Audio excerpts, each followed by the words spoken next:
Hello everyone, कसे आहात सगळेजण। आय होप तुम्ही सगळेजण खूप मस्त आणि मजेत असाल अशी मी आशा करते। नवीन दिवसाची मस्त अशी सुंदर सकाळ झालेली आहे आणि आज आहे रविवार। सगळ्यांना गुड मॉर्निंग। तर आज आम्ही इथे देवदर्शनाला निघालेलो आहोत। आता ते देवदर्शन कुठलं आहे काय आहे सगळं तुम्हाला डिटेल पुढे समजणारच आहे। तर आज पौर्णिमा आहे आमच्या इकडं, म्हणजे आमच्या गावाला ह्या पौर्णिमाला नव्याची पौर्णिमा म्हणून ओळखलं जातंय। आणि आमच्या गावाकडे म्हणजेच आमचा जो कुलस्वामी जो देव आहे त्या देवाची यात्रा भरते। आता येत्या 5 तारखेला चिंचणी मायाका कर्नाटकमधलं प्रसिद्ध असं देवस्थान आहे। बऱ्याच जणांना माहिती असेल, बऱ्याच जणांना माहिती नसेल। तर त्या देवीची यात्रा आजपासून भरणे स्टार्ट होते आणि आज आज पौर्णिमा आहे। तर नैवेद्य वगैरे करून घरी देवपूजा वगैरे करून त्यानंतर सगळे देवाला वगैरे निघत असतात। मात्र आम्ही यात्रेला लहान मुलं असल्यामुळे जाऊ शकत नाही। यात्रा झाल्यानंतर जायचं आमचं नियोजन आहे। तर म्हटलं चला आता कळमुळीमध्ये इथं देवाचं मायका देवीचं मंदिर आहे। तर आज रविवार पण आहे आणि अहो पण घरी आहेत। म्हटलं चला जाऊन येऊया। तर अहो त्याचबरोबर यांचे मित्र वगैरे आम्ही सगळेजण आज देवदर्शनाला चाललेलो आहोत। तर त्यासाठीचाच हा ब्लॉग आहे, त्यामुळे कंटिन्यू राहा आणि तुम्ही सुद्धा आमच्या कुलदैवताचं दर्शन घ्या। नवसाला पावणारी देवी आहे ती। जर तुमच्या काय अडीअडचणी असतील आणि जर तुम्हाला सुद्धा हा देव असेल तर तुम्ही एकदा नक्की त्या देवीला भेट द्या। जागृत देवस्थान आहे, चिंचणी मायाका कर्नाटकाचं सुप्रसिद्ध देवस्थान आहे। ते सगळे लाखो भाविक जे आहेत ते आता आजपासून देवदर्शनाला जातात आणि मी पण घरी नैवेद्य केला होता। म्हटलं चला आता कळमुळमध्ये मायका देवीचं मंदिर आहे तर त्या देवाला पण जाऊया। आज संडे आहे आणि तिथे पण नैवेद्य वगैरे जाऊन येऊया असं माझं नियोजन होतं। आणि चला आता तिथे पण छोटी मोठीशी यात्रा वगैरे भरते पौर्णिमेमुळे, ते पण तुमच्यासोबत शेअर करते। शौर्याचे पप्पा ब्रो आणि त्याचबरोबर हे सगळे खाली गेलेले आहेत आणि मी श्रीजा इथं वरती आहे। आमचं ब्लॉग बनवायचं सुरू आहे, कारण अजून इतकी म्हणावी तितकी डेअरिंग होत नाही सगळ्यांसमोर बोलण्याची। तरी मी माझ्या पद्धतीने तुम्हाला दाखवण्याचा नक्कीच प्रयत्न करेन। तर कंटिन्यू राहा। व्हिडिओ आवडला तर व्हिडिओला लाईक करा आणि तुमच्या फॅमिली मेंबरमध्ये हा ब्लॉग नक्की शेअर करा। चॅनलला अजून सबस्क्राईब केलं नसेल तर नक्की करून घ्या। चला मग आता जाऊया। तर एव्हरीवन बघू शकता इथं आम्ही मायालेकींचा लुक असा कायसा केलेला आहे। तुम्हाला कसा वाटतोय लुक नक्की कमेंट करून सांगा। आम्ही दोघींनी मॅचिंग वेअर केलंय बरं का। आणि आज नव्याची पुण्य त्यामुळे म्हटलं मस्त असं देवदर्शन घ्यायचं आहे तर आज साडीच वेअर करूया। तर 2 व्हीलरवरती आलो आणि आम्ही फायनली कळमुळमध्ये पोहोचलो आणि पहिल्या स्टार्टिंगला आम्हाला अजितदादाचा फोटोसुद्धा म्हणजे पोस्टर पाहायला भेटला। परत एकदा अजितदादाची आठवण झाली। तसं बघितलं तर मोबाईल हातात घेतला की लगेचच अजितदादाचे व्हिडिओज पोस्टर्स वगैरे येतात, त्यामुळे त्यांची डेली आठवण होते। मात्र कळमुळीमध्ये तो पोस्टर पाहिल्यानंतर थोडंसं मनाला म्हणजे लावून गेलं असो। तर त्यानंतर आज आम्ही इथं बघू शकता कळमुळीमध्ये डायरेक्ट मायका देवीच्या मंदिरापाशीच आलं आणि आज ट्रॅफिक अजिबात नव्हतं, त्यामुळे थोडंसं मस्तपैकी दर्शन पण होणार होतं। आणि तसं बघायला गेलं तर आम्ही 3 वाजता पोहोचलो होतो आणि सकाळी संध्याकाळी इथे मंदिरामध्ये खूप गर्दी असते, खूप गर्दी असते। आणि आता तर नव्याची पुण्य असल्या कारणाने भरपूर जणांचा म्हणजे ह्या देवीला नैवेद्य असतो या दिवशी। आणि मी पण नैवेद्य वगैरे घेऊन आले होते। मस्त असं मंदिर आहे, खूप मन प्रसन्न वाटतं। चिंचणी मायाका ही कर्नाटकातली सुप्रसिद्ध देवी आहे, हे तुम्हाला मी पाठीमागे बोललेच। तर प्रत्येक भक्ताने म्हणजे गावोगावी भक्ताने चिंचणी मायकाच्या श्रद्धापोटी तिच्या देवीचं हे आहे ठाण मानलेलं आहे। एक छोटंसं म्हणजे मदत म्हणून मंदिर वगैरे केलेलं आहे। तर बघू शकता किती छान असं मंदिर वगैरे आहे, खूप छान वाटते वातावरणामध्ये। आणि आज नव्याची पुण्य असल्या कारणाने तर खूप लोक म्हणजे कपाळा भरून भंडारा वगैरे लावून मस्त अशी देवीची भक्त अशी वावरत होती मंदिरामध्ये, म्हणजे आजूबाजूला वगैरे देवीचा प्रसाद वगैरे बनवायचं सगळं काही तिथं सुरू होतं। आणि इथं तुम्ही बघू शकता किती छान अशी देवीची सजावट पण केलेली आहे। त्याचबरोबर खूप छान असं डेकोरेशन वगैरे केलं आहे।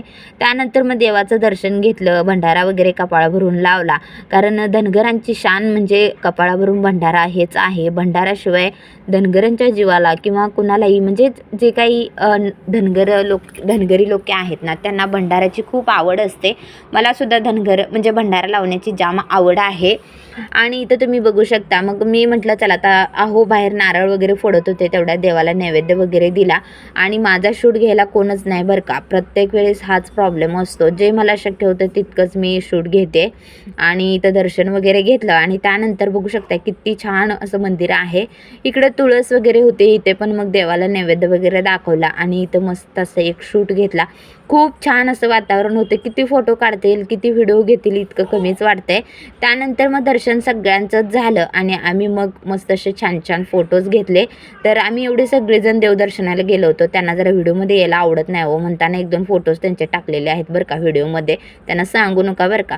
असो त्यानंतर दर्शन वगैरे घेतलं आणि मग परत आम्ही रिटर्न निघालो. ते म्हणजे कामोठेमध्ये बाळूमामाचं मंदिर आहे तिथे.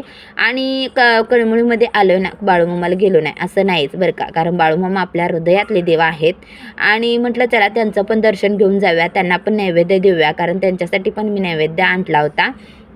आणि इतकं छान निसर्गरम्य वातावरण कामोठ्यामध्ये आहे ना, झाडे, बिल्डिंग्स वगैरे खूप छान वाटतंय. मस्त असं गार वारं सुटलं होतं आणि गाडीवरून प्रवास करताना खूप छान वाटलं. असं कधी कधी बाहेर प्रवास करावा, देवदर्शन वगैरे घ्यावं.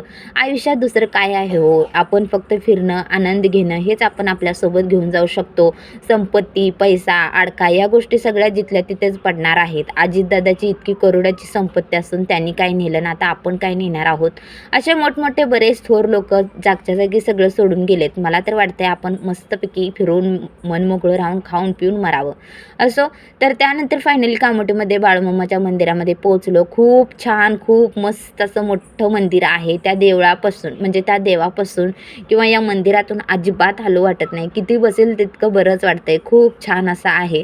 आणि इथं बघू शकता सगळ्या देवांच्या मस्त मस्त अशा मूर्त्या आहेत. सजावट वगैरे केलेली आहे. खूप छान अशी प्लॅनिंगसुद्धा असते. म्हणजे स्वच्छता म्हणा किंवा देवदर्शनांचे देवाचे व्यवस्थित नियोजन केलेलं असतं. बघू शकता बाळूमामाची मूर्ती, मायाका देवीची मूर्ती किती छान अशी सजलेली आहे.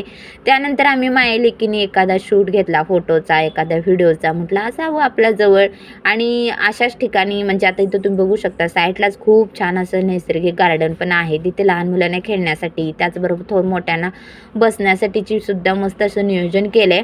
माझं इकडं व्हिडिओ घ्यायचं, शूट घ्यायचं वगैरे सुरू होतं. तिकडं शौर्य घसरगुंडी म्हणा किंवा लहान मुलांचे सगळे खेळण्याचे ठिकाणं आहेत त्याच्यामध्ये तो खेळत होता. त्यानंतर मग मस्त असं थोडंसं सावलीला बसून आनंद घेतला निसर्गाचा आणि मग आम्ही परत रिटर्न निघालो. आणि असा काहीसा व्ह्यू किंवा असं काहीसं हे आहे ना, हे JNPT हायवे आहे बघा.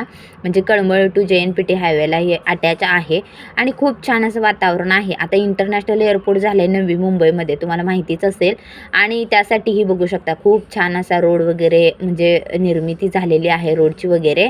आणि अशा प्रकारचा म्हणजे व्ह्यू जो आहे तो इथं म्हणजे पनवेलमध्ये म्हणा किंवा करंजाडेमध्ये आहे. सगळे एकमेकाला अटॅच आहे. मात्र खूप छान मन प्रसन्न करणार असं वातावरण आहे. त्यानंतर म्हटलं चला आता थोडंसं पेट पूजा करूया. कारण बाहेर आलोय आणि बाहेरचं काय नाही खाल्लोय असं अजिबात नाही. कारण बाहेर आलं आणि बाहेरचं थोडंसं खाऊन गेलं म्हणजे बरं पडतंय. तसं शक्यतो खात नाही मी, कारण मला तर बाहेर खायची आवड नाही. मात्र शौरीची इच्छा होती की त्याला मम्मी वडापाव खायचा आहे, हे खायचं आहे, ते खायचं आहे. बाबा चल म्हटलं आज खाऊन घेऊया. 8 दिवसातून कधी तर पोराला एकच दिवशी रविवारी वगैरे फिरायचं असतंय. त्याचं आणि त्याच्या पप्पाची रविवारी खूप मौज मजा असते. सगळ्या गोष्टी ते करतात म्हणजे फिरणं म्हणा किंवा खाणं पिणं म्हणा सगळ्या गोष्टी करतात ते दोघंच.